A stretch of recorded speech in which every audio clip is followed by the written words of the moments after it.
Que el Señor te bendiga ricamente. Le saluda a su amigo y hermano Esgin Calderón Valverde. Bienvenido a este programa para líderes cristianos para bendecir a la iglesia del Señor. Antes de iniciar con el programa de hoy, quiero invitarlos para que visiten las páginas de su servidor. Páginas que han grabado los diferentes videos que tenemos en YouTube y los han organizado de manera sistemática para facilitar la búsqueda de los diferentes temas para los líderes cristianos, obviamente. Tenemos esta página de la Casa de Oración, dos páginas de la Casa de Oración. Esta la tenemos en página web gratis, muy sencilla de usar, donde vienen temas como, bueno, cursos de griego. Estos cursos de griego, viene análisis gramaticales, donde usted sencillamente ingresa con un clic. Viene también los cursos de hermenéutica que estamos grabando, y vienen otros temas parecidos. Igualmente tenemos la página en Overblock, una página que tiene un menú amplio para que usted pueda explorar. Tenemos también en Facebook el grupo Teología y Hermenéutica Bíblica con énfasis en gramática griega. Es un grupo hecho para líderes cristianos, donde estamos compartiendo una cantidad de temas relacionados con la formación cristiana, con la teología, etc. Yo lo insto para que usted ingrese y sea parte de este grupo, participe si es teólogo o si tiene conocimientos en hermenéutica, compartiendo sus conocimientos con los líderes cristianos. También yo lo insto para que usted visite el canal de YouTube, explórelo. Hay listas diferentes donde también los temas vienen organizados y usted puede ser de alguna manera bendecido con alguno de los temas que ahí presentamos. Para acceder a estos recursos, escriba en Google mi nombre, así es sencillo, y ahí aparecerá mi nombre, Esgin Calderón Valverde, y aparecerán primero el canal de YouTube. En este momento está apareciendo, luego aparecen las páginas gratuitas que les acabo de mencionar, aparece Facebook para que usted pueda ingresar y pueda también ser parte de estos grupos. Y también quiero invitarlo para que se inscriba en el diccionario digital escavadigital.com. Este diccionario, escavadigital.com, es un diccionario que nos sirve para traducir textos griegos. Es más que un diccionario, porque aparte de la palabra que trae, la palabra como aparece en el Nuevo Testamento, nos va a dar la categoría gramatical a la que pertenece, los accidentes gramaticales del término, el paradigma al cual pertenece y los textos bíblicos en el Nuevo Testamento donde esa forma concreta aparece. En esta oportunidad estaremos analizando Mateo 4:14. Antes, déjeme invitarlo para que se suscriba a mi canal de YouTube, para que también se suscriba al diccionario digital escavadigital.com, un diccionario preparado para hacer análisis gramaticales, traducciones de una manera sencilla y muy rápida. También ayúdanos a evangelizar compartiendo este video en tus redes sociales. Dice la palabra de Dios: mi pueblo perece por falta de conocimiento. Oseas 4:6. Eso significa que las personas que no se forman, que no se capacitan, son presa fácil de los falsos profetas. ¿A quienes engañan las sectas y las herejías? A las personas que no tienen formación. Por eso es necesario conocer la Biblia, estudiarla de la manera más objetiva. Una persona que estudie mucho la Biblia difícilmente cae en una herejía, una secta de estas. Los objetivos de este programa se esbozan en 3 preguntas. La número 1, ¿qué dice el texto bíblico? La parte exegética, tratamos de hacer una traducción lo más objetiva posible, una traducción apegada a los textos manuscritos más antiguos que tenemos. Usamos el texto de Nestle Aland y queremos llevarle un texto lo más transparente posible para que los intérpretes puedan hacer una buena interpretación del mismo. El segundo objetivo es qué quiere decir el texto bíblico. Vamos a responder esta pregunta. Y para eso usamos la hermenéutica.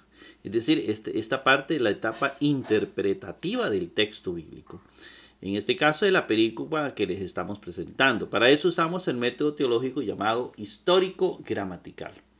Este método histórico-gramatical lo que nos lleva es a estudiar el contexto cultural, social, político, económico, religioso, etcétera, del momento en que se gesta el texto bíblico. Conocer la mayoría de detalles de ese texto bíblico, los arqueólogos nos dan un aporte importante de ese momento histórico, pero hay infinidad de libros de grandes personas que han estudiado, eruditos que han estudiado el Nuevo Testamento. Hay muchos libros de introducción al Nuevo Testamento en las librerías, así como interpretaciones del Nuevo Testamento, hay interlineales del Nuevo Testamento. Tenemos Robertson, por ejemplo, que es una gran autoridad en la interpretación del texto bíblico. Y tenemos muchos más que nos dan interpretaciones muy buenas del texto bíblico. Vaya a las bibliotecas y hágase su biblioteca donde usted pueda estudiar y analizar lo que dicen los textos bíblicos. El que mayor lee es el que tiene más autoridad moral y luego pues nos enseña a todos los que más leen, nos enseñan, ponen a la disposición de la iglesia a través de medios como YouTube, para enseñarle a la iglesia. Mientras más conozcas, más autoridad moral tienes para enseñar. Y la parte gramatical es el griego koiné, es aprender los idiomas, comenzando por el griego si estamos hablando del Nuevo Testamento. Incluso el Antiguo Testamento es una base fundamental para entender el Nuevo Testamento. Entonces es necesario también saber un poquito de hebreo o un mucho, es decir, todo lo que la vida le dé. ¿Para qué? Para llevar un texto lo más objetivo posible. Tenemos libros de hermenéutica. Aquí en este canal estaremos haciendo todo lo posible. Vea que estamos usando todo el tiempo disponible para poder llevarles estos programas. Entonces necesitamos hacer una interpretación bien clara de la Sagrada Escritura. El tercer objetivo es que me dice el texto bíblico a mí, es llevar a la práctica lo que sabemos. Si bien es cierto el conocimiento es importante, ya quedó claro, pero a la par del conocimiento va la práctica. Una teología que no te lleve al amor, una teología que no te lleve a la vivencia del Evangelio, pues será cualquier cosa menos teología cristiana. La teología cristiana es una teología que vive el compendio teórico. Y por eso los insto para que también el texto bíblico que vamos a ver acá nos lleve a una vivencia. El texto bíblico de hoy, Mateo 4:14, dice, para que fuere completado lo siendo dicho por medio del profeta Isaías diciendo. Bueno, así porque así el texto no lo entiendes, ¿verdad? Recordemos que Jesús se fue a vivir a Capernaum o a Cafarnaúm, a orillas del mar de Galilea, entre los límites de Neftalí, ¿verdad? Bíblicamente les mostramos que es Neftalí más bien. Ahí dice entre los límites de Zabulón y Neftalí. Bueno, ¿y por qué se fue Jesús a vivir a Cafarnaúm? Y dice la palabra de Dios para que se cumpla lo que dijo el profeta Isaías. El profeta Isaías, uno de los libros más importantes del Antiguo Testamento, escribió más o menos más de 600, 700 años antes de Jesucristo. Estamos hablando de como hace 2700 años que escribió el profeta Isaías. Esto es lo que vamos a leer hoy para que se cumpla lo que dijo el profeta Isaías.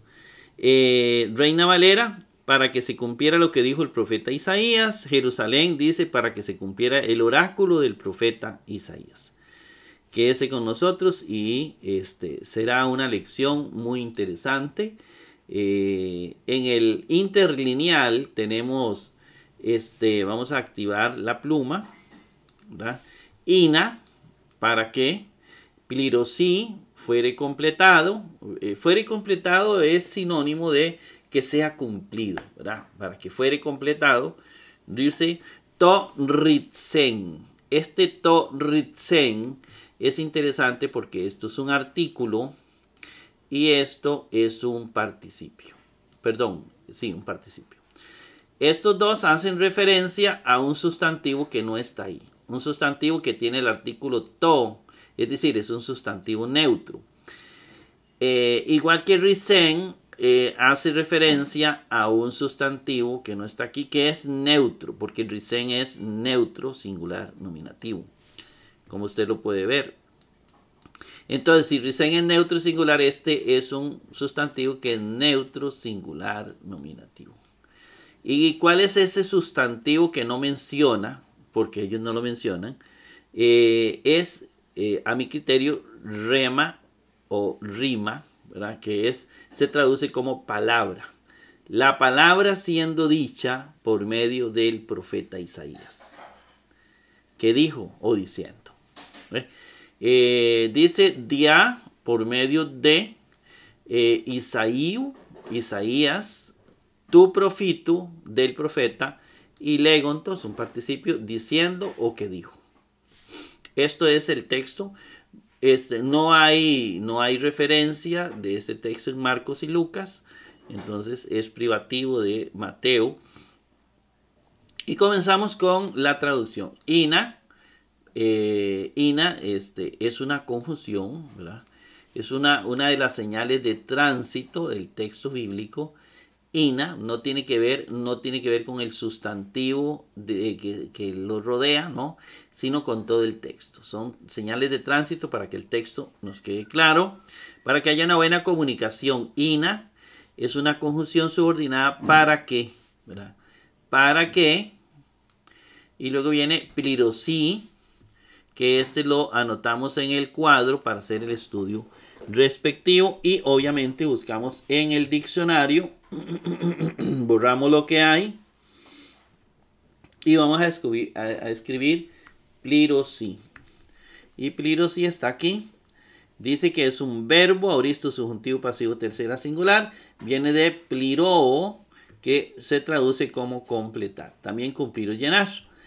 Entonces tenemos que es un verbo aoristo subjuntivo pasivo tercera singular. Viene el paradigma pliró. Necesito entonces de pliró, necesito la voz pasiva de pliró, es decir, el paradigma pasivo de pliró, que vamos a traducir como completar. La forma plirosí está en el aoristo subjuntivo tercera singular. Aoristo, tiempo aoristo, modo subjuntivo, tercera singular, que es este. Plirosí. Y aquí tenemos plirosí. Y que yo fuere completado, que tú fueres completado, que él fuere completado. Entonces, fuere completado. Para que fuere completado, así se traduce el aoristo pasivo. Para que fuere completado. En el activo es para que completare. Pero al pasarlo a voz pasiva es fuere completado. Pasamos y aparece un artículo to y aparece un participio risen. Resulta que este participio, como lo dije al principio, este artículo es de un sustantivo que no viene en el texto, y luego viene risen, que es un participio que tiene una forma adjetival que hace referencia a un sustantivo también que no viene. Entonces, es muy fácil, porque en realidad to es el artículo y luego viene risen, ¿verdad? Que es el participio. Este artículo hace referencia a un sustantivo que no está aquí, y este participio hace referencia a un sustantivo que no está aquí, es decir, a un sustantivo tácito. Ese sustantivo tácito tiene algunas características. Por ejemplo, todo es un artículo negativo, neutro. Y risen, si usted busca risen, Risen es exactamente, es neutro, ¿verdad? Es neutro, pero puede ser cualquiera de los dos. To risen, que aquí viene, ¿verdad? To risen, hacen referencia a un sustantivo los dos que no está presente, ¿verdad? Un sustantivo, ahí va. ¿Cuál es ese sustantivo? Bueno, muy fácil. Esto es un neutro singular, nominativo o acusativo. Neutro singular. Entonces quiere decir que está haciendo referencia a un sustantivo neutro que es singular, nominativo o acusativo. ¿Y a cuál sustantivo podría estar haciendo referencia? Bueno, un sustantivo neutro puede ser rima o rema. Rema es neutro, ¿verdad? En este caso, rema hay dos, ¿verdad? Que es el nominativo o el acusativo. ¿Cómo sé yo si es nominativo o acusativo? Bueno, pues muy simple. Para que se cumpliera para que fuera completado, lo siendo dicho, ¿verdad? Para que fuera completado, lo siendo dicho. Es decir, preguntamos qué es lo siendo dicho. ¿Qué es lo que se dijo? Lo que se dijo es la palabra. Entonces la palabra tiene que ser nominativa, ¿verdad? Porque es el sujeto de la oración. Entonces tenemos que rema es el sustantivo tácito que hace falta ahí, que viene de rema, es el que tenemos en la pantalla. No es acusativo, sino es rema porque es el sujeto de risen, de lo siendo dicho, ¿verdad? Risen, lo siendo dicho, es la palabra. La palabra es lo que es siendo dicho. Entonces, calza bien. Entonces, rema es un sustantivo neutro que viene a ser tácito porque no está en el texto griego y lo escribimos ahí. Para que fuere completado la palabra siendo dicha, más o menos así es que va a quedar. Bien, y entonces pasamos, recordemos tal vez aquí que el sustantivo es neutro, singular, nominativo, ¿verdad? Porque es el sujeto de la oración, el sujeto de risen, el verbo, que es verbo participio, pero alguien realiza la acción verbal. Y el artículo también va a ser neutro, singular, nominativo, ¿verdad? Igual, el artículo igual. Y el participio que va a formarse como si fuera un adjetivo, también va a ser neutro, singular, nominativo. En otras palabras, ¿por qué el participio es neutro, singular, nominativo? Porque el sustantivo es neutro, singular, nominativo. Así de sencillo es esto, es como recíproco el asunto. Y luego viene to, ya lo vimos, ¿verdad? Con un sustantivo X y risen. Y risen lo escribimos acá, ¿verdad? Si usted quiere lo buscamos en el diccionario, risen, lo buscamos en el diccionario, yo lo tengo ya buscado, pero tiene que hacerse así para entenderse bien. Risen, aquí lo tenemos, le damos un clic y es un participio que puede ser aoristo pasivo, ya sea neutro singular nominativo o neutro singular acusativo. Viene del verbo lego, que es el verbo decir. Entonces es un participio que es aoristo pasivo, neutro singular nominativo, pero puede ser neutro singular acusativo, ya lo vimos. Viene del verbo lego, buscamos el paradigma aoristo pasivo del lego. Este es aoristo pasivo del lego, que es decir.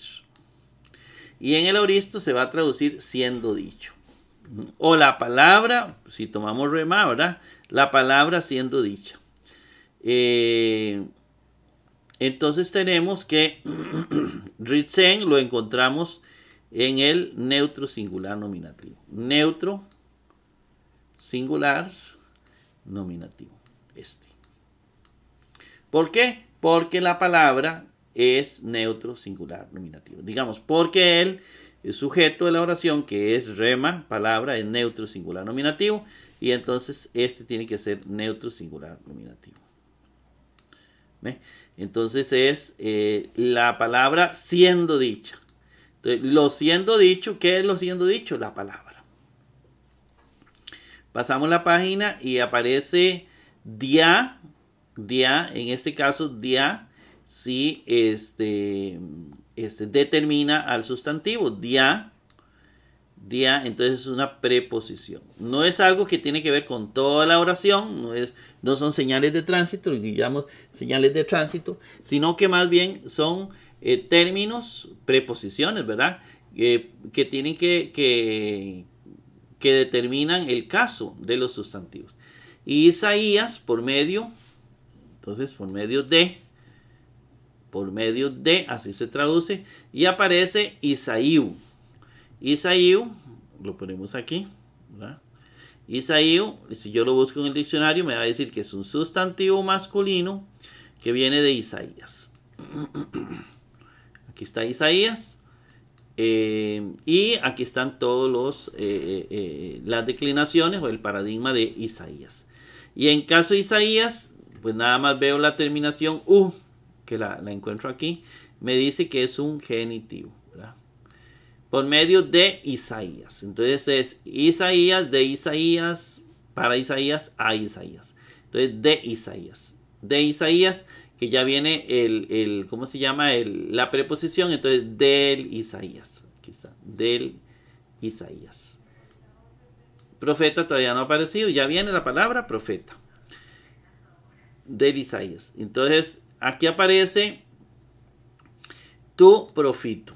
Entonces tú es del profeta Isaías, ¿verdad? Entonces del profeta. Aquí aparece tú y profito. Entonces lo ponemos los dos, tú y profito. Y tú y profito aparentemente es el artículo con el sustantivo, porque a veces no lo es, ya lo vimos. Y profito yo lo busco en el diccionario. Lo tengo que buscar en los diccionarios, ¿verdad? Profito. Y ahí está profito. Y me dice que es un sustantivo masculino singular genitivo. Viene de profitis, es masculino, ¿verdad? Y profeta. Entonces, profitis, profito, es un sustantivo, me dice. Es masculino, profeta es un sustantivo masculino. Viene de profitis, ¿verdad? Busco el paradigma de profitis. Aquí está. Si usted quiere verlo en Devi 109 está. De ahí lo tomamos. 109 está completo. Y viene la terminación U. Entonces la encuentro aquí. Quiere decir que es masculino singular genitivo. Y el artículo tú, que está aquí, lo encuentro aquí al lado. ¿Ve? Tu profito. Del profeta. Así se traduce. Del profeta Isaías. Que venía antes, ¿verdad? Del profeta Isaías. Y pasamos la página y dice legontos. Legontos lo escribo acá. Obviamente lo busco en el diccionario. Borro lo que hay. Legontos. Legontos. Y aquí está, le doy un clic. Es un participio que puede ser presente activo, masculino singular genitivo o neutro singular genitivo. Viene de lego, ¿verdad? Lego, y se traduce decir. Entonces ahí tenemos legontos, que es un participio presente activo, masculino singular genitivo, viene de lego. Buscamos el paradigma del ego, ¿verdad? Paradigma del ego. El presente activo del ego, que se va a traducir, es el verbo decir, se traduce entonces diciendo como un gerundio. Y la forma la encuentro en el masculino singular genitivo. Masculino singular genitivo. Legontos. Diciendo. Diciendo. ¿Quién es el que está diciendo? ¿Quién dice? ¿Quién es el que dice? ¿Por qué está en masculino singular genitivo? ¿Quién dice? Isaías. Como Isaías es masculino o singular, aquí está. Masculino singular genitivo, este es el sujeto de esto. Como Isaías es masculino singular genitivo, entonces Isaías es el que dice, entonces el participio tiene que estar en masculino singular genitivo. Concuerda con el sujeto en género, número y caso. el profeta diciendo, Isaías diciendo, o Isaías que dijo. Algunos traducen así, está bien. Bien, hermanos, de esta manera llegamos al final de esta traducción pequeñita, sencilla. Esperando que nos sintonicen en el próximo programa. Que el Señor me los bendiga ricamente.